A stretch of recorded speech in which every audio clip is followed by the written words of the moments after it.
All right, guys, welcome. It is time to try out Nitro Red intensely. So I have Nitro Red, and I love it. I just don't wear it that often because it is a beast mode room filler. So why did I get the intensely version? Just because it was on Joma Shop and I had to fill the card up. So that's what it ended up being, like $44. You can find it cheaper sometimes, like on discount, but I'm not going to be concerned about it right now. I was trying to get to my $100 minimum for free shipping, and this is how I did it. Let's go ahead and get this thing unboxed, and we'll talk about the notes. First, it opens up with peach, apple, melon, bergamot, all excellent notes, all notes that I tend to enjoy just generally. And then you get amber, sea salt. I wonder if this will be kind of like a marine-ish kind of thing going on here, which also is something I like. Cedarwood and lily of the valley. Then you get base notes of amber, patchouli, sandalwood, and moss. Now, it's an extrait de parfum. It's a little bit different in presentation from the original Nitro Red. Predominantly, it's got that like semi-opaque metallic glass bottle look to it. It is, you can see through it, but it like reflects a lot of the light. But yeah, also I believe it has a magnetic cap, much like Nitro Elixir, which I also have, which is very, very pleasant. It's a decent magnetic cap. Like, it's not gonna stop it completely, but it does the job. I think if you get like halfway through the bottle, I think you probably have a better result with the cap.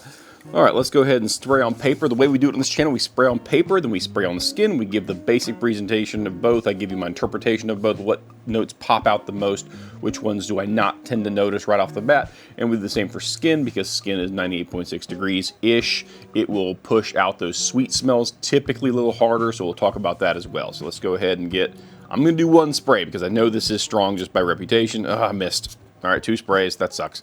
It's gonna be a very, very intense experience in my office for the next few hours. Yep, it's very strong. It definitely projects already. It's very sweet. It's got like there's a slight like clean synthetic vibe to it. Not like a gross headache-inducing synthetic. It's more like, imagine it's got just a touch of that synthetic, not powderiness, but that like clean laundry kind of vibe on top of all that fruit. So that's there as well. But yeah, that's very pleasant. Nothing wrong with that. Huge projection, I can already tell, just because like I barely sprayed it and I didn't do anything. There's no fan going in this room except for a small heater. And yeah, it already is pushing pretty hard. Nothing wrong with that, because that's what it's known for. It's doing what it's expected to do. Can I differentiate the peach from the apple from the melon? I can differentiate the apple from the melon. The melon's kind of got that cucumber-melon candle vibe kind of going on, but just better blended. A little bit of bergamot in there. It's not bergamot dominant. I would say it's melon and apple dominant if I had to pick one, and I wouldn't say any particular. I would say like honeydew or cantaloupe combined with a lot of sweet apple, if you wanted to pick out a certain fruit that it kind of evokes. I'm not getting any of the amber off the bat. I'm not getting any cedarwood off the bat, sea salt, and really none of the base notes. It's just kind of a big fruity blast, and I kind of expect that to last a while because it is an extrait, so it's going to, like, those oils will sit there for a while before they kind of dissipate. But it's very pleasant, very smooth. It's not like I'm getting like a nasty, tangy, sour, overly cloying fruit thing that's pushing so hard that it's obstructing my enjoyment of the whole thing. It's a very smooth blend of those opening notes. But again, I'm not getting those middle notes at all. Those opening notes are so strong, they are dominant. So you might notice a change as it dries down. We'll find out once I kind of blip out of existence. But let's go ahead and spray on skin.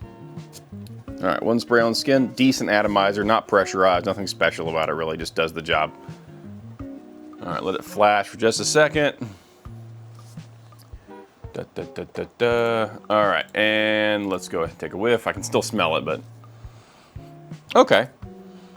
It's definitely got more of a juicy vibe on skin. So like, instead of it being just like the smell of fruit, it's like you're smelling the juiciness of the fruit, if that makes sense. You're getting like almost, it's the smell of cold juice. If like you pull juice out of the refrigerator, that's kind of what it smells like.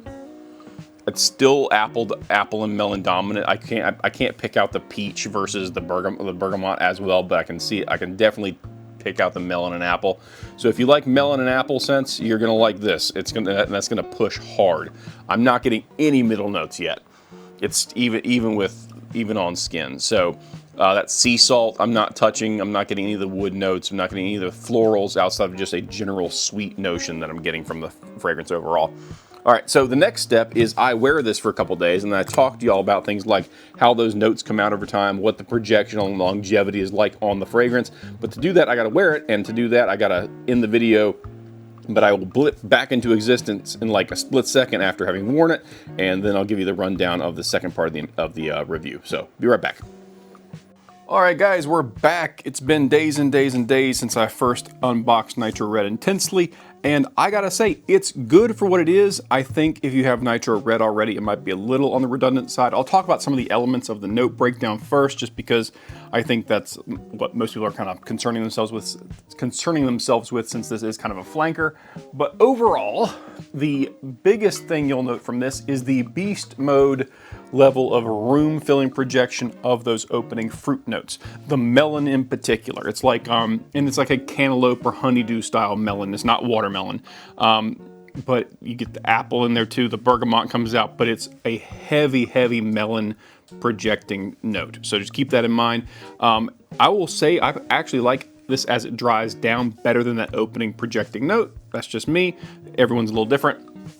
Now, as it dries down, you get a little more, it levels off a little bit, but there is nothing cutting through that big blast of fruity melon. The original Nitro Red had some lavender, some aromatics in there to kind of cut into that. There's nothing cutting this. So you're getting a blast of sweet fruit. So just keep that in mind. That's got to be the vibe you want to go with if you want to go with this, because there's nothing cutting that in the opening. Then you get the amber and salt notes, and it's sea salt, but it's a very mineralic version. So don't think of like a marine fragrance kind of sea notes. Think of like just a mineral salt kind of smell that goes along with the cedar wood in the middle. And then the base of like patchouli, sandalwood, etc., etc. Nothing too crazy to write home about those base notes. But overall, it is a extremely strong projector. You will fill a room. This is what normally when I advise anyone getting into like a fragrance that might be a little bit kind of on the beast mode-y side. I always say, hey, put it on an hour before you got to be somewhere, because then by then it kind of softens and it's not quite so in your face pushing so hard. This might need 2 hours, or at least a much smaller number of sprays, because it does push really hard. So just keep that in mind. Again, nothing's unpleasant about the fragrance, but if you have any sensitivity to sweet smells, this probably is not for you just because of how hard it pushes. Now, again, the dry down's great. The dry down, I think, is better than the actual opening, but it's going to take a couple hours for that opening to really kind of cool off. If you do like 3 sprays, you're going to still be pushing really hard 2 hours later. So just keep that in mind, especially if you're in like a small enclosed office kind of space. Mind other people around you. But yeah, other than that, there's not much to say about the projection, except it is in fact very much beast mode. Longevity, you will smell this after a shower if you spray too much. So just remember, if you put it on like 7 a.m., you will smell it on you at 7 p.m. You will still smell some of those opening notes on you at 7 p.m. It does last a very long time. Even the dry down is kind of sweet. Just keep that in mind. But nothing else really to say about it. I might do a side-by-side comparison with Nitro Red, but that's not what this video is for. But if you have any questions, let me know. Leave them in the comment section, and I will get back to you as quickly as I'm able. Thanks for watching.